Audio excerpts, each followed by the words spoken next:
The Dragon CEO Wants Me. Chapter 1. The Interview. The elevator climbed too fast for my stomach to keep up. 42 floors of glass and steel slid past as the numbers blinked upward, each chime tightening the knot beneath my ribs. I smoothed my skirt for the third time and checked my reflection in the mirrored wall.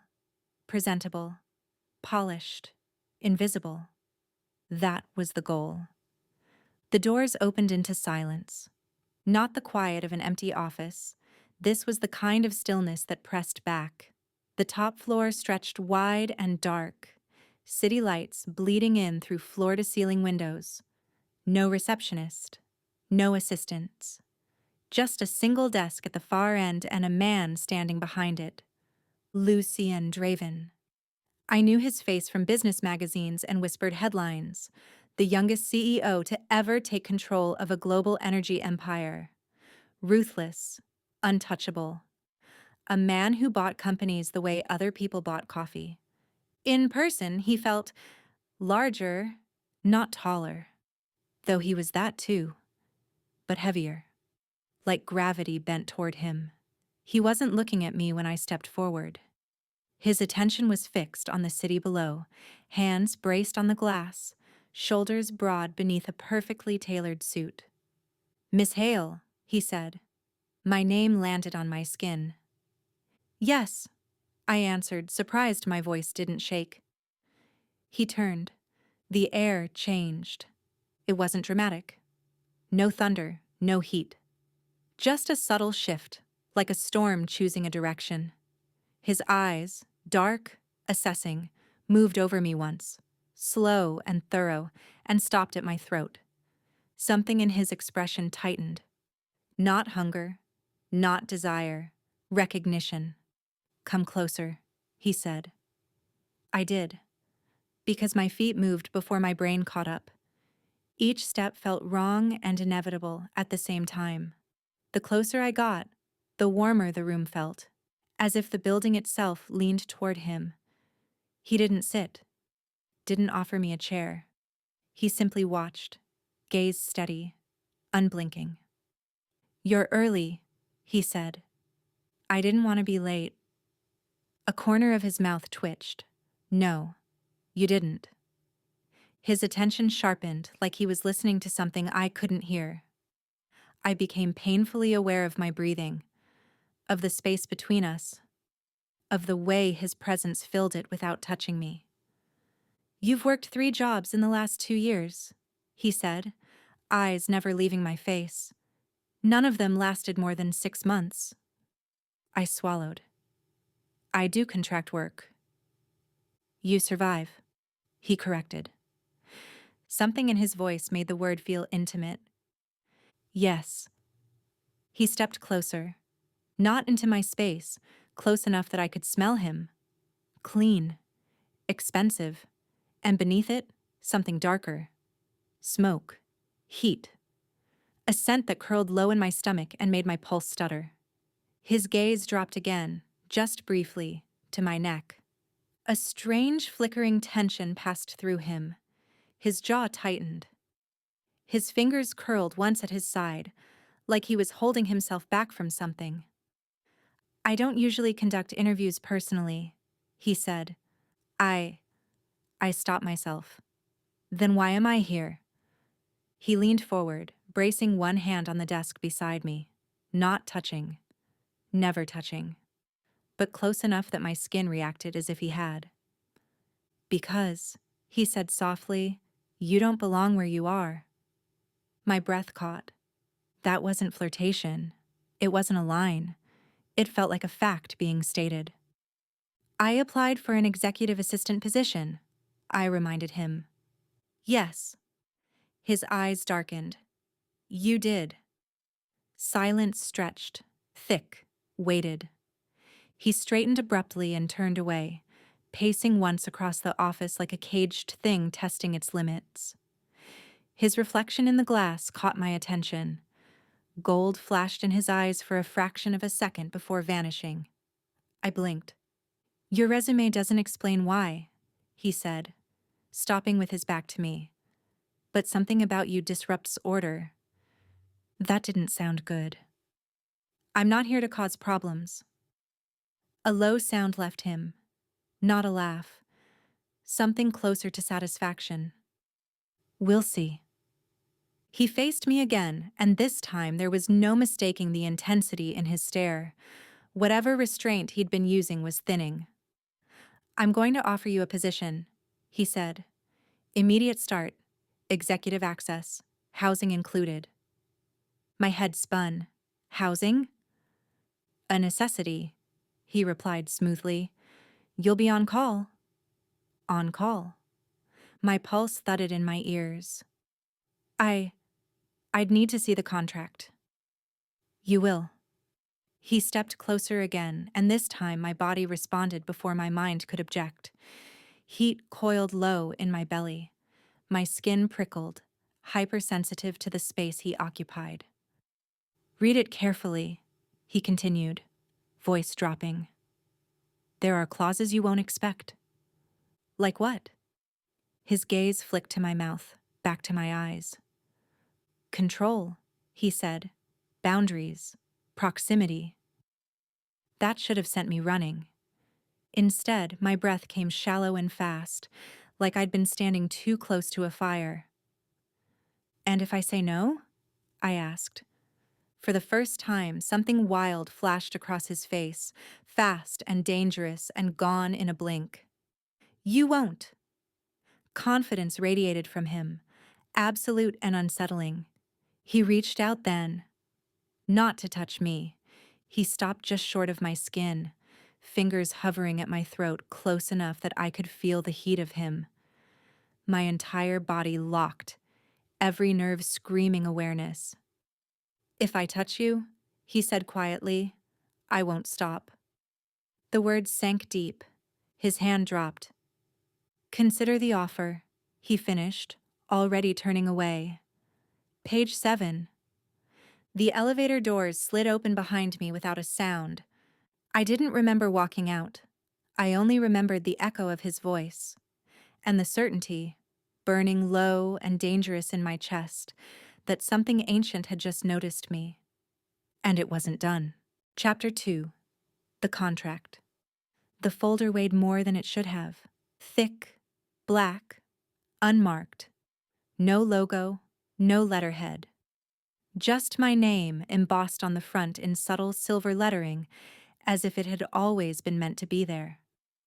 I sat alone in the empty conference room, city lights bleeding through the glass walls, the silence so complete it felt intentional. The door had closed behind me without a sound. No assistance, no instructions, just the contract. I opened it. The first pages were normal enough, salary figures that made my breath hitch, benefits I'd never dreamed of, language so precise it felt surgical. Executive access, confidentiality, non-disclosure so airtight it bordered on absurd. Then I reached page 7. My pulse spiked. Proximity clause. Employee agrees to reside in employer-provided housing for the duration of employment. Housing. I swallowed and kept reading. Availability clause.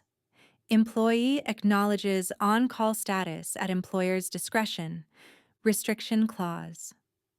Employee agrees to limited outside employment, travel, and disclosure of personal location when requested. My fingers tightened on the page. This wasn't a job. This was containment. I flipped to the next page, heat creeping up my spine. Contact clause.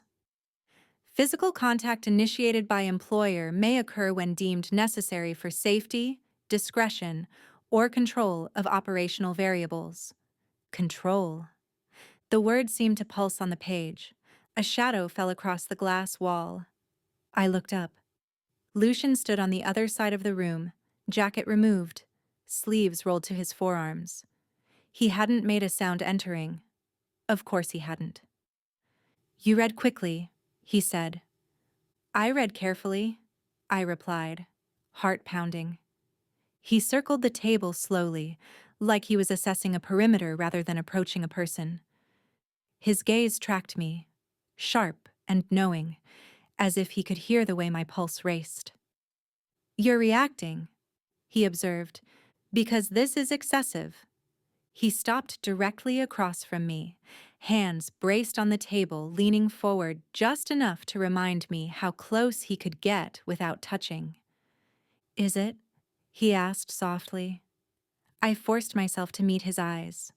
"You're asking for control over where I live, where I go, who I see." "Yes." The simplicity of his answer sent a shiver through me.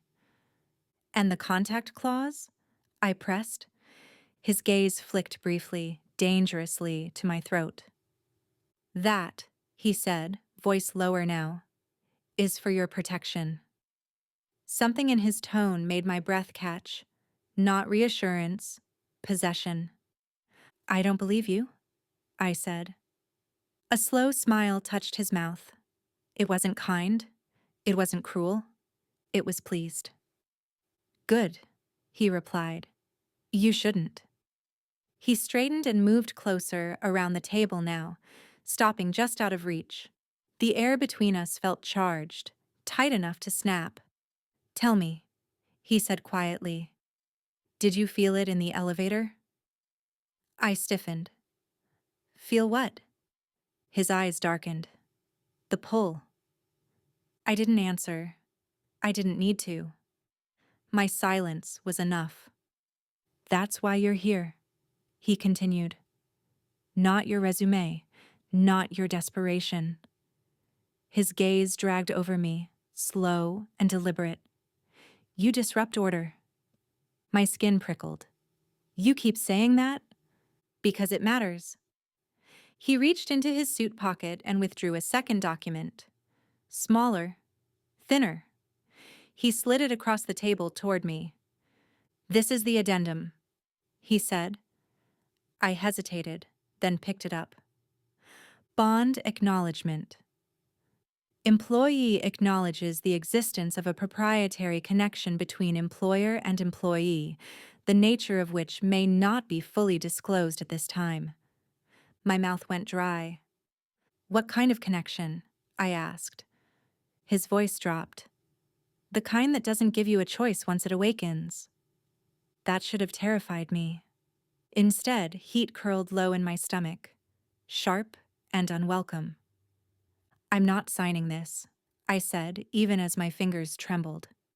Lucian stepped closer. Close enough now that I could feel the warmth radiating off him, the faint scent of smoke and something ancient beneath it. He didn't touch me. He didn't need to. "You already decided," he murmured. "No."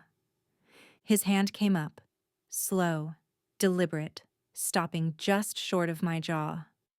My entire body locked, breath stalling as if he'd already claimed the contact he denied himself.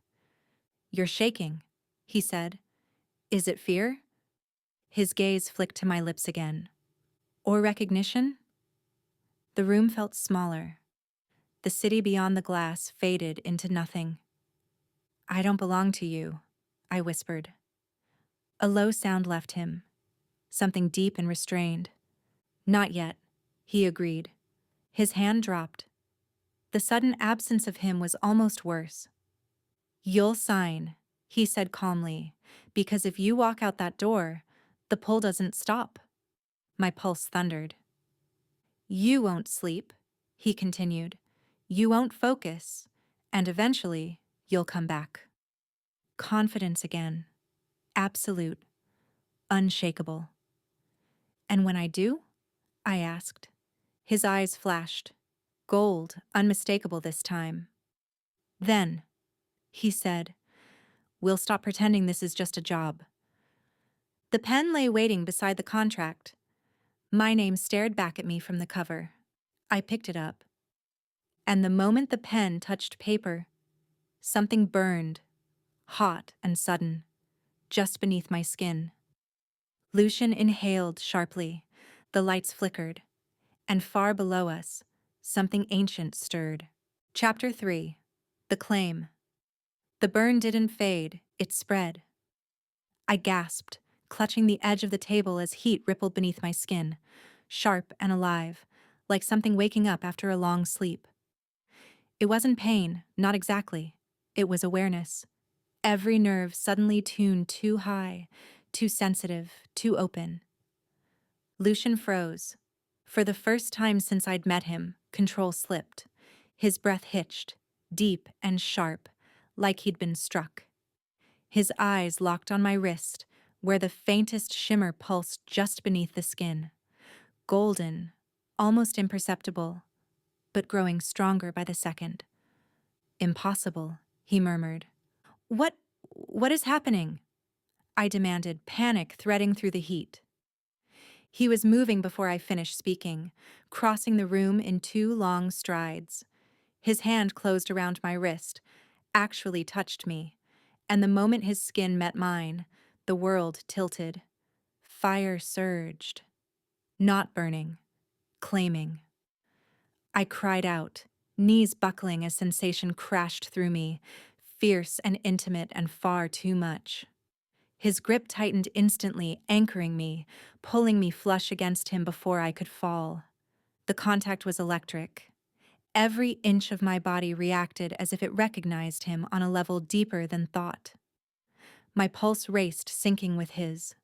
My breath came shallow and uneven, caught between fear and something dangerously close to want. Lucian went still, utterly, completely still. His hand slid from my wrist to my forearm, fingers flexing like he was testing reality. The heat between us intensified, coiling low in my belly, spreading outward until my skin felt too tight. "You shouldn't have activated," he said quietly. "I didn't do anything," I shot back, even as my body betrayed me, leaning into his warmth. His jaw clenched. "I told you," he said, voice rough now, stripped of its smooth edge. "You disrupt order." The lights overhead flickered again. Outside the windows, clouds rolled in fast, swallowing the city skyline in shadow. Lucian lifted my wrist slowly, bringing it between us. The glow had sharpened now, a delicate, intricate mark etched just beneath the skin, like molten gold pressed into flesh. My heart pounded. That wasn't there before. "No," he agreed. "It wasn't." His thumb brushed the edge of the mark. The contact sent a jolt through me so intense my breath broke into a gasp. His eyes flashed fully gold this time, no hiding it, no restraint. A low, dangerous sound vibrated in his chest. He dropped my wrist as if burned and turned away abruptly, pacing once, then twice, hands fisted at his sides like he was fighting himself. "This wasn't supposed to happen yet," he muttered. "Yet?" I echoed. He stopped at the window, bracing his hands against the glass. When he spoke again, his voice was controlled, but tight, pulled thin by effort. "That mark is a claim." The word settled heavy and hot in the air. "A what?" My voice trembled despite my best effort. He didn't look at me. "A recognition, a bond. Ancient." I stared at him. "You said this was a job." He laughed then, low and humorless. "It was, until you signed." "You tricked me." "No." He turned slowly, eyes still glowing faintly, predatory and honest in a way that made my pulse spike. "I protected you." "From what?" His gaze dragged over me, slow and intimate, as if seeing far more than I showed. "From other things, like me." My stomach dropped. "You're not human," I said. The corner of his mouth curved, sharp and dangerous. "No." Silence stretched, thick and charged. "What are you?" I whispered. He stepped toward me again, slower this time, deliberate. He stopped just short of touching me, the air between us practically vibrating. "I am what rules remember," he said. "What kingdoms were built around, what people feared and worshipped. My breath caught. A dragon. His eyes flared. Yes. The word seemed to echo, settling into my bones like truth. And that mark? I asked, barely able to breathe. His gaze dropped to my wrist again, dark and hungry and restrained all at once. It means you were chosen. My chest tightened. By you? His voice dropped, intimate and unyielding. By fate. Thunder rolled outside, the sound so deep it rattled the glass. I don't accept this, I said, though my body hummed with awareness, every nerve alive to his presence. You don't get to decide this for me. Lucian studied me for a long moment, something unreadable flickering behind his eyes. Good, he said finally. If you did, I'd be worried. He reached out again, slowly, deliberately, and this time, his fingers brushed my jaw. Just a touch. The contact sent heat spiraling through me, sharp and intoxicating. His thumb lingered for half a second longer than necessary before he pulled back, breathing hard. That, he said, voice rough, is why I haven't touched you. Why? I whispered. Because once I do, he said, eyes darkening. The claim completes. My pulse thundered. And then what? I asked. His gaze locked onto mine, fierce and certain. Then you're mine. The light snapped back to full brightness all at once. Lucian stepped away, putting distance between us with visible effort. You'll stay in the penthouse tonight, he said, already turning toward the door. Security will escort you. I didn't agree to that. Yes, he replied calmly. You did. He paused at the door, glancing back over his shoulder, gold flickering once more in his eyes. And for the record, he added softly, this is me holding back. The door closed behind him. I stared at my wrist, at the glowing mark that pulsed gently beneath my skin. Outside, the storm broke. And deep within the city, something vast and ancient stretched its wings. Chapter 4. The Truth. The penthouse didn't feel like a place meant for sleeping. It felt like a lair. Glass walls wrapped around the city, lights glittering far below like something already claimed. The space was all dark stone and steel, sharp lines softened by low lighting and the faint hum of power running through the walls. Nothing personal, nothing soft, except the bed, king-sized, black linens, immaculate, waiting. I stood just inside the doorway, fingers curled around my wrist as the mark pulsed faintly beneath my skin. It glowed brighter here, stronger, as if proximity fed it. As if he did. The doors locked with a quiet, final sound behind the security detail, leaving me alone. Or so I thought.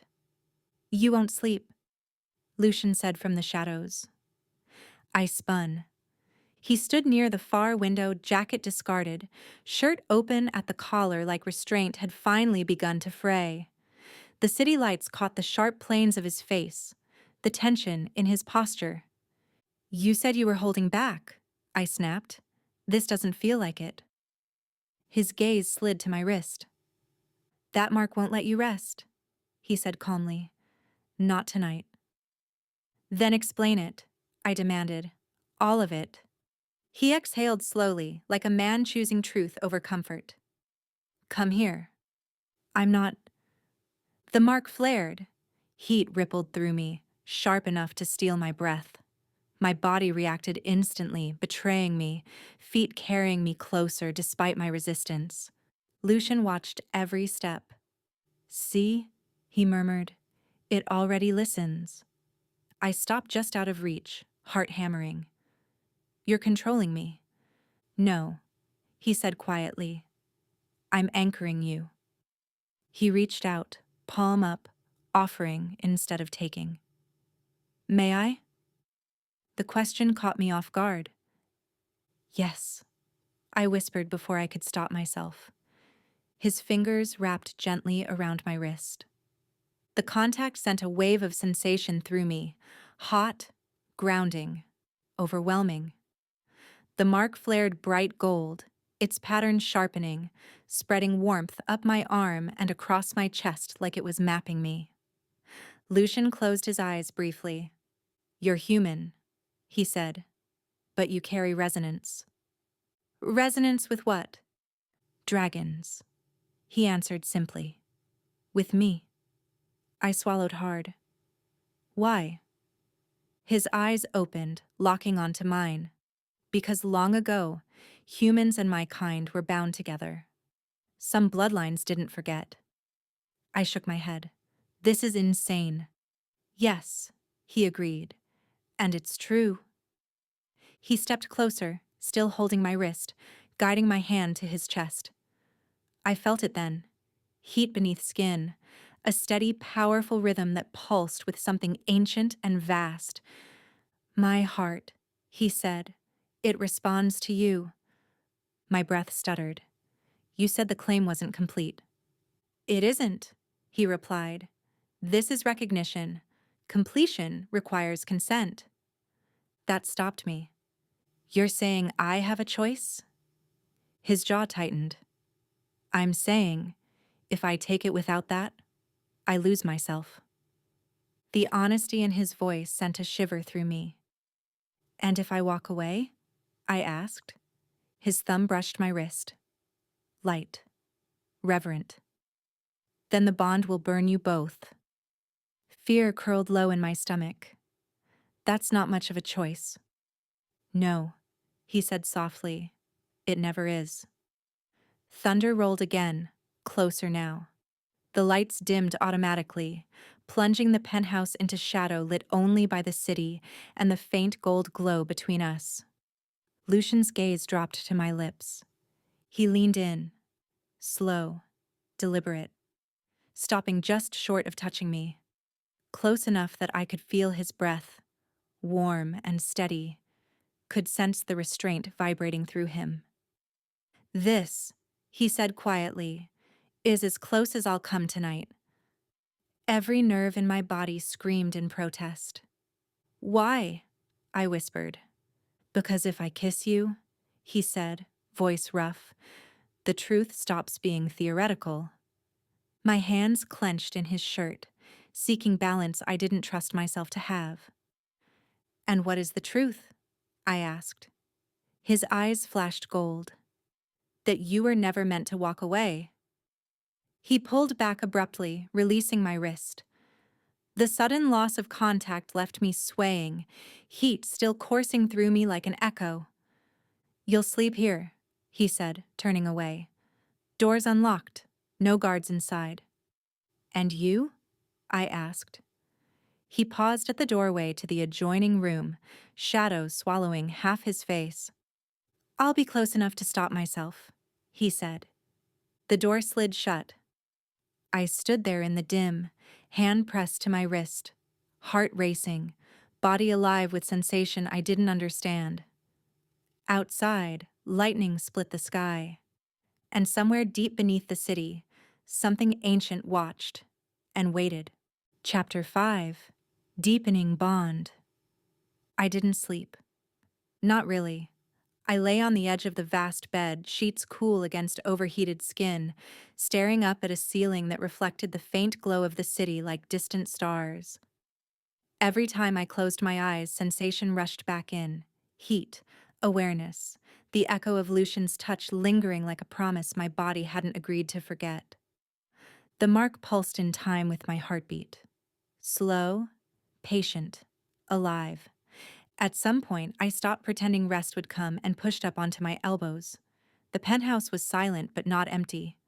I could feel him, not like a sound or a presence, but like gravity. A pull, steady and inescapable, and I followed it. Bare feet met cool stone as I crossed the darkened living space. A soft glow spilled from beneath a partially open door at the far end of the penthouse. Lucian's room. I hesitated, fingers curling at my sides. You can leave, his voice said quietly from inside, but you won't. The truth of that settled low in my chest. I pushed the door open. He stood near the window again, city lights stretching behind him, shirt discarded, dark slacks riding low on his hips. The sight of him, unarmored, stripped of the polished authority he wore during the day, sent heat pooling dangerously fast. He didn't turn. The bond strengthened when you crossed the threshold, he said. You felt it? Yes, I whispered. Good. A pause. That means you're still choosing. He finally faced me. The restraint in him was a living thing, coiled, taut, barely contained beneath his skin. Gold flickered faintly in his eyes, not blazing, but present, watching. I don't understand what's happening to me, I said, but I know I don't want to be afraid of it. Lucian took a slow step toward me, then another. He stopped a careful distance away, close enough that the air between us hummed. Fear isn't the problem, he said. Surrender without understanding is. I'm not surrendering, I replied. A corner of his mouth curved. I know. He lifted his hand, palm open, offering again. Waiting. The choice. I placed my hand in his. The connection snapped into place instantly, stronger than before, deeper. Heat surged up my arm across my chest, curling tight and low. Lucian exhaled sharply, fingers tightening around mine like he felt it too. Easy, he murmured, more to himself than to me. His other hand came to my waist, not pulling, not claiming, just anchoring. The contact was controlled, deliberate, but it sent a shiver through me that had nothing to do with fear. Tell me what you feel, he said. I swallowed. Like I'm standing on the edge of something. Like if I step forward, I won't come back. His thumb brushed the small of my back, slow and grounding. That's the bond asking a question. What question? His gaze dropped to my lips, then returned to my eyes. Whether you trust me to catch you? Silence stretched, thick and intimate. I don't trust easily, I said. I know, he replied. That's why this matters. He leaned in, not to kiss me, but to rest his forehead lightly against mine. The closeness stole my breath. His warmth surrounded me, steady and intense, a presence that promised both protection and ruin. The mark flared, not burning this time, settling. Lucian stilled completely. Do you feel that? He asked softly. Yes. That's the bond aligning, he said. It only happens when resistance gives way to recognition. My hand slid up his chest without conscious thought, resting there like they belonged. His heart beat strong beneath my palms, powerful and sure. I'm not yours, I said, even as my body leaned into him. His breath ghosted across my skin. Not yet. The word sent a shiver through me. Slowly, deliberately, he released me, stepping back before the moment could tip into something irreversible. The loss of him was immediate and sharp. You need time, he said, voice steady but strained. And so do I. Why? I asked. Because when this completes, he said quietly, it changes everything. He moved past me toward the door, stopping just long enough to brush his fingers over my wrist. One last controlled touch that sent warmth spiraling through me. Tomorrow, he added, you'll see the rest of the truth. The door closed softly behind him. I stood there alone, heart racing, body humming, the bond glowing faint and steady beneath my skin. Whatever tomorrow held, I knew one thing with terrifying certainty. I was already falling. Chapter 6. The Threat. Morning came without softness. The city below was steel in motion, sharp lines cutting through mist as dawn crawled up the sides of the buildings. I stood at the window, arms wrapped around myself, the mark quiet but warm beneath my skin, no longer flaring, no longer screaming for attention. Waiting. The penthouse doors opened behind me. "You should have eaten," Lucian said. I turned. He looked composed again. Immaculate suit, controlled expression, but the restraint I'd sensed last night hadn't disappeared.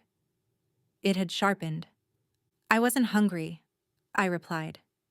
His gaze dropped to my wrist. "You were, just not for food." Heat crept up my neck. "You said I'd see the truth today." "Yes." He crossed the room and stopped a careful distance away. "And I said nothing about liking it." "That should have warned me." He gestured toward the glass. "Tell me what you notice." I followed his line of sight. The city moved as it always had. Cars, people, the illusion of order. "I don't see anything." "Look harder." I did. At first it felt like imagination. Then I noticed the patterns. How crowds shifted subtly. How certain people never crossed certain streets. How the same black SUVs appeared at 3 different intersections far too quickly to be coincidence. A chill slid down my spine. "That's not normal." "No," Lucian agreed. "It's territory." I turned back to him. "Yours?" "And contested."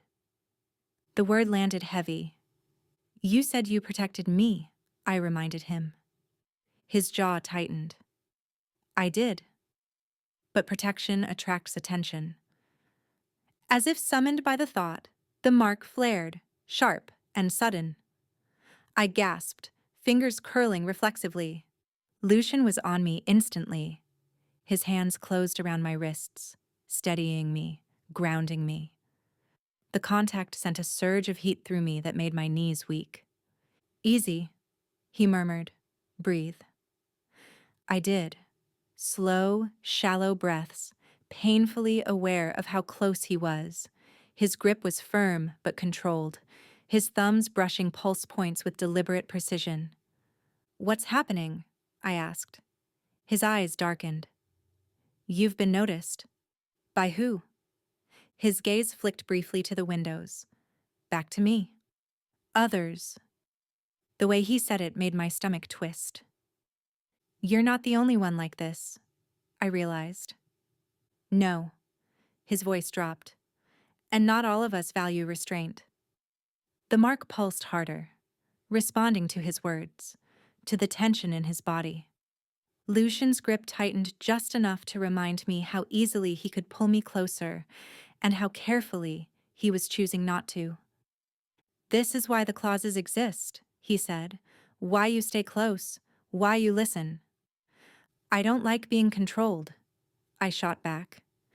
A flicker of something dangerous crossed his face. "Neither do I." Silence stretched between us, taut and charged. "Someone is coming for me," I said quietly. "Yes." "When?" His hands slid down my arms, not releasing me but repositioning, his palms settling at my waist, thumbs resting lightly against my ribs. The intimacy of it stole my breath. "Soon," he said, "close enough that I can't afford mistakes." My pulse raced. What kind of mistake? His gaze dropped to my lips, then lifted again, heavy with restraint. "Losing control." My body reacted instantly, heat coiling low and tight. "You keep saying that like it's a bad thing." "For you?" he murmured. "No." His thumbs pressed lightly, grounding, steadying. "For everything else?" "Catastrophic." The penthouse lights dimmed suddenly. Not a malfunction. Intentional. Lucian stilled. "They're closer than I thought," he said. "Who?" He leaned in, stopping just shy of touching my mouth, his voice a low warning meant only for me. Stay where I can reach you. Then the building shuddered, just slightly, like something massive had shifted far below. Lucian straightened, all warmth replaced by lethal calm. "This," he said, eyes flashing gold, "is why you're mine." And somewhere deep beneath the city, something answered. Chapter 8. The Confrontation. The doors slid open the rest of the way. The space beyond wasn't part of the building's public design. No polished stone, no glass, just raw concrete, low light, and a silence that felt intentional, as if sound itself knew better than to linger here. 3 figures waited inside. They looked human at first glance. Too human. Perfect posture. Stillness that wasn't relaxed but coiled. Their eyes reflected the dim light wrong. Too bright. Too knowing. One of them smiled. "Well?" she said pleasantly, her gaze sliding past Lucian and locking onto me. "There you are." Lucian stepped forward instantly, putting his full body between us. The shift in him was unmistakable. His presence expanded, heavy, dominant, ancient. The air bent around him. "You're on my ground," he said calmly. "Leave." The woman tilted her head. "You don't own what hasn't completed." The mark on my wrist burned. Lucian's hand tightened around mine, not painful but firm, anchoring. A warning. A promise. "She's under my protection," he replied. "For now," another voice said, male, amused. "But you're weakening, Lucian. We felt it the moment you hesitated." Gold flared bright in Lucian's eyes. "I'm exercising restraint?" The woman laughed softly. "You always did enjoy pretending you were civilized." The air thickened, pressure building like a storm about to break. I felt it then. Not fear, not panic, but something pulling at me from 3 directions at once. Curiosity, hunger, invitation. Lucian felt it too. His thumb brushed the inside of my wrist in a deliberate, grounding motion. The contact sent warmth flooding through me, steadying the chaos. "Do not answer them," he said quietly, never taking his eyes off the others. "They can hear me?" I whispered. "Yes." The woman's smile widened. "Oh, we can hear everything." Lucian shifted then, just slightly, and the world seemed to tilt. Not a transformation. Not yet. But something vast pressed closer to the surface, coiled tight beneath his skin. "You're testing my patience," he said. "And you're testing the bond," she countered. "You know the rules. If she chooses—" "She hasn't," Lucian cut in. I felt it then, the truth of it. He was holding the line alone. The mark flared again, hot, insistent. But this time it wasn't pulling outward. It was pulling toward him. My fingers tightened around his hand without conscious thought. Lucian inhaled sharply. Every eye in the room snapped to us. The woman's expression shifted. Not to anger, but interest. "Oh," she murmured. "That's new." Lucian finally looked down at me. Not commanding, not controlling, asking. "This is the moment," he said quietly. "If you step back, they lose interest. If you step forward—" "I know," I whispered. The air vibrated, waiting. I stepped closer to him. The mark blazed gold, no longer burning, settling, aligning. The pressure in the room snapped inward, collapsing toward us like gravity choosing its center. Lucian's control fractured, just a crack. Enough. His arm came around me, pulling me flush against him, not gentle now. Certain, claiming without force. His presence surged outward, vast and unmistakable. The others recoiled. Power rolled through the room, ancient and undeniable. She chose, Lucian said, voice low and resonant, layered with something deeper. That makes her untouchable. The woman's smile faded. You're binding yourself. Yes. For a human? Lucian looked down at me, his expression fierce and unreadable. For mine. The pressure snapped. The room went still. The figures stepped back, their forms blurring slightly, edges losing cohesion. This isn't over, the woman said coolly. Lucian didn't blink. It is for tonight. They vanished. The air rushed back into the space like a held breath released. Lucian sagged, just barely, then caught himself, still holding me close. His forehead pressed to mine, breath heavy, control reasserting itself in careful layers. You shouldn't have done that, he said softly. I know, I replied. His thumb brushed my wrist, reverent now. You felt it complete? Yes. Silence stretched between us, charged and intimate. I won't pretend this doesn't change things, he said. From this moment forward, walking away won't be easy. I met his gaze. I wasn't planning to. Something dark and satisfied flickered in his eyes. Good, he murmured. His hand slid to my jaw, lifting my face. Not claiming, not demanding. Just close. So close. If I kiss you now, he said quietly, there's no more restraint. My breath caught. Then don't, I whispered. He paused, then released me. For now, he said. He took my hand and turned toward the elevator, guiding me back into the light, back into the illusion of normalcy. But nothing was normal anymore. The doors closed.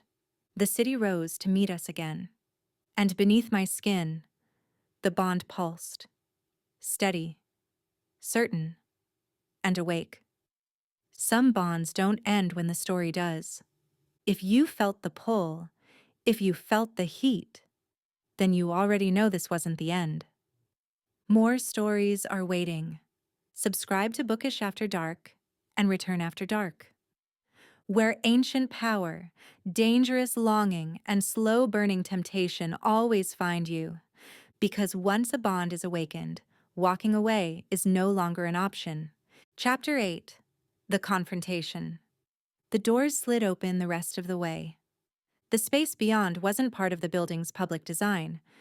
No polished stone, no glass. Just raw concrete, low light, and a silence that felt intentional, as if sound itself knew better than to linger here. 3 figures waited inside. They looked human at first glance. Too human. Perfect posture. Stillness that wasn't relaxed but coiled. Their eyes reflected the dim light wrong. Too bright. Too knowing. One of them smiled. Well, she said pleasantly, her gaze sliding past Lucian and locking onto me. There you are. Lucian stepped forward instantly, putting his full body between us. The shift in him was unmistakable. His presence expanded, heavy, dominant, ancient. The air bent around him. You're on my ground, he said calmly. Leave. The woman tilted her head. You don't own what hasn't completed. The mark on my wrist burned. Lucian's hand tightened around mine, not painful, but firm, anchoring. A warning, a promise. She's under my protection, he replied. For now, another voice said, male, amused. But you're weakening, Lucian. We felt it the moment you hesitated. Gold flared bright in Lucian's eyes. I'm exercising restraint. The woman laughed softly. You always did enjoy pretending you were civilized. The air thickened, pressure building like a storm about to break. I felt it then, not fear, not panic, but something pulling at me from 3 directions at once. Curiosity, hunger, invitation. Lucian felt it too. His thumb brushed the inside of my wrist in a deliberate grounding motion. The contact sent warmth flooding through me, steadying the chaos. "Do not answer them," he said quietly, never taking his eyes off the others. "They can hear me?" I whispered. "Yes." The woman's smile widened. "Oh, we can hear everything." Lucian shifted then, just slightly, and the world seemed to tilt. Not a transformation, not yet, but something vast pressed closer to the surface, coiled tight beneath his skin. "You're testing my patience," he said. "And you're testing the bond," she countered. "You know the rules. If she chooses—" "She hasn't," Lucian cut in. I felt it then. The truth of it. He was holding the line alone. The mark flared again. Hot. Insistent. But this time it wasn't pulling outward. It was pulling toward him. My fingers tightened around his hand without conscious thought. Lucian inhaled sharply. Every eye in the room snapped to us. The woman's expression shifted. Not to anger, but interest. "Oh," she murmured. "That's new." Lucian finally looked down at me, not commanding, not controlling, asking. "This is the moment," he said quietly. "If you step back, they lose interest. If you step forward—" "I know," I whispered. The air vibrated, waiting. I stepped closer to him. The mark blazed gold, no longer burning, settling, aligning. The pressure in the room snapped inward, collapsing toward us like gravity choosing its center. Lucian's control fractured. Just a crack. Enough. His arm came around me, pulling me flush against him, not gentle now, certain, claiming without force. His presence surged outward, vast and unmistakable. The others recoiled. Power rolled through the room, ancient and undeniable. "She chose," Lucian said, voice low and resonant, layered with something deeper. "That makes her untouchable." The woman's smile faded. "You're binding yourself." "Yes." "For a human?" Lucian looked down at me, his expression fierce and unreadable. "For mine." The pressure snapped. The room went still. The figures stepped back, their forms blurring slightly, edges losing cohesion. "This isn't over," the woman said coolly. Lucian didn't blink. "It is for tonight." They vanished. The air rushed back into the space like a held breath released. Lucian sagged, just barely, then caught himself, still holding me close. His forehead pressed to mine, breath heavy, control reasserting itself in careful layers. "You shouldn't have done that," he said softly. "I know," I replied. His thumb brushed my wrist, reverent now. "You felt it complete?" "Yes." Silence stretched between us, charged and intimate. "I won't pretend this doesn't change things," he said. "From this moment forward, walking away won't be easy." I met his gaze. I wasn't planning to. Something dark and satisfied flickered in his eyes. "Good," he murmured. His hand slid to my jaw, lifting my face, not claiming, not demanding, just close, so close. "If I kiss you now," he said quietly, "there's no more restraint." My breath caught. "Then don't," I whispered. He paused, then released me. "For now," he said. He took my hand and turned toward the elevator, guiding me back into the light, back into the illusion of normalcy. But nothing was normal anymore. The doors closed. The city rose to meet us again. And beneath my skin, the bond pulsed. Steady, certain, and awake.